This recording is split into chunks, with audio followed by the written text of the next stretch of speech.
alikuwa baba aliyependwa na mkewe pamoja na wanawe. Katika mlima huu ndipo hadithi yake ilipoishia. Baba kila siku alikuwa akija katika mlima huu.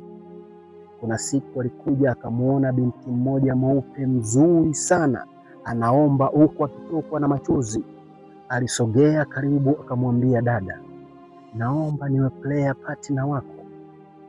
Yule dada akamwambia, karibu, unaweza ukawa player partner wangu. Siku zikaenda na miezi ikaenda. Siku moja huyu baba akiwa katika maombi, maneno yake anasema aliona katika maono, akaona eti yule dada wanayeomba naye pamoja ndiye Mungu amemwambia ni mke wake.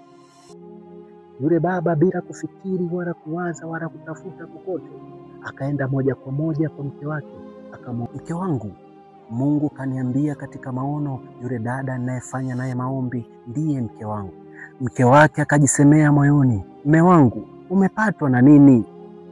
Maana ni miaka 20 mpaka sasa eti umemuona mwanamke mwingine. Da, asara. Baba akatelekeza mke pamoja na wanawe. Baba akaambatana na prayer partner. Katika mlima huu unaweza ukakutana na Mungu, na katika mlima huu unaweza ukakutana na shetani. Akili kichwani. Naitwa Jasiri.